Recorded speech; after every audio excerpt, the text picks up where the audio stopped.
Pernah nggak kamu sampai di titik di mana masuk kerja aja rasanya seperti menyeret seluruh hidupmu? Bukan karena kamu malas, tapi karena kamu benar-benar habis. Habis tenaga, habis semangat, habis rasa percaya diri. Dan meski kamu ingin resign, meski kamu ingin berhenti dan mengambil napas panjang, kamu tahu kamu nggak punya pilihan itu. Karena kamu masih punya tanggungan. Keluarga yang menunggu, cicilan yang menghantui, tanggung jawab yang tidak bisa kamu tinggalkan. Kalau kamu sedang ada di fase itu, video ini untukmu. Selamat datang kembali di Ruang Dengar. Tempat kamu boleh jujur tentang lelahmu, tanpa dihakimi, tanpa dibandingkan dengan orang lain, tanpa harus pura-pura kuat. Terima kasih sudah hadir. Terima kasih sudah bertahan. Padahal kamu sendiri sudah hampir runtuh. Ada masa dalam hidup di mana pekerjaan tidak lagi terasa seperti pekerjaan, tapi lebih seperti beban yang menggerus pelan-pelan. Bangun tidur rasanya kosong, berangkat kerja rasanya berat, dan pulang kerja, tubuhmu sampai rumah, tapi jiwamu terasa tertinggal entah di mana. Kamu mulai kehilangan rasa, mulai kehilangan minat, mulai kehilangan diri sendiri. Dan di tengah kekosongan itu, ada tuntutan dari tempat kerja, ada target, ada tekanan, ada deadline yang datang tanpa henti. Bahkan ketika kamu ingin menangis, yang keluar justru tidak ada apa-apa, karena kamu sudah terlalu capek.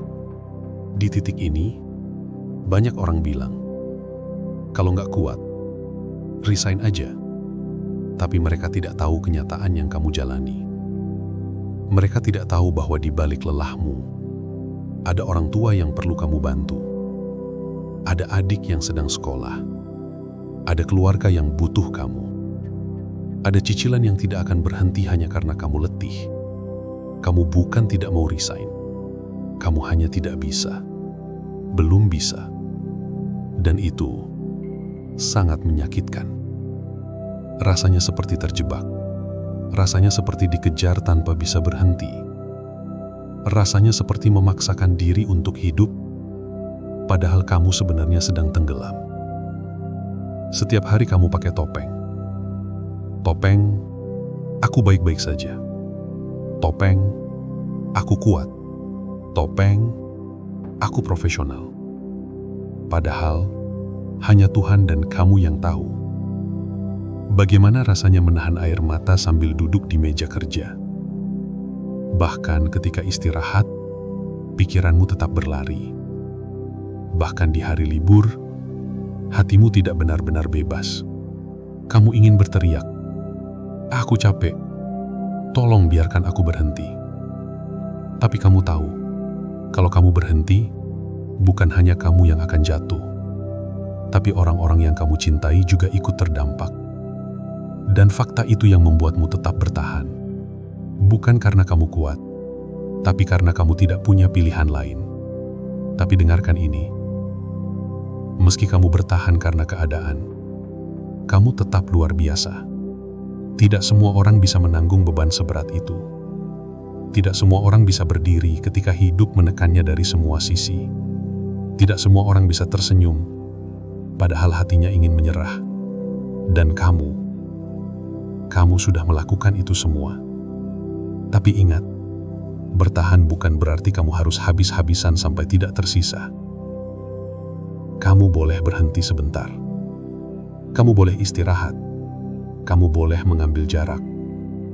Bukan resign dari pekerjaan, tapi memberi dirimu ruang untuk bernapas. Karena burnout bukan musuh kecil.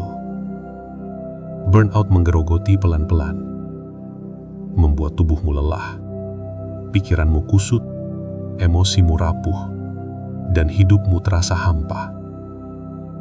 Dan kamu tidak harus menanggung itu sendirian. Kalau kamu belum bisa resign, setidaknya kamu bisa mulai mengambil jeda, memperlambat langkah, merawat diri perlahan, mencari tempat meluapkan perasaan. bercerita pada orang yang kamu percaya, tidur cukup, menarik ulang batasan kerja, dan mengingat bahwa kamu manusia. Pelan-pelan, meski kecil, yang penting kamu kembali menemukan dirimu. Kamu layak bahagia, kamu layak tenang, dan kamu layak merasa hidup. Bukan sekedar bertahan. Mungkin sekarang kamu belum punya pilihan terbaik, tapi itu bukan berarti hidupmu akan selalu begini. Ada rejeki yang sedang menunggu. Ada jalan keluar yang sedang disiapkan. Ada masa depan yang lebih ringan, yang pelan-pelan sedang mendekat. Kamu hanya perlu sedikit lagi, sedikit lebih kuat, sedikit lebih sabar, sedikit lebih bertahan. Bukan karena kamu harus, tapi karena ada hari-hari indah yang belum kamu lihat. Terima kasih sudah mendengarkan Ruang Dengar. Jika hari ini kamu bertahan karena tidak punya pilihan, aku bangga padamu. Semoga suatu hari nanti, kamu bisa bekerja di tempat yang tidak membuatmu hancur. Semoga suatu hari nanti, kamu bisa memilih tanpa rasa takut. Semoga suatu hari nanti, bebanmu jauh lebih ringan. Jangan lupa subscribe, karena di sini, kamu tidak harus kuat sendirian.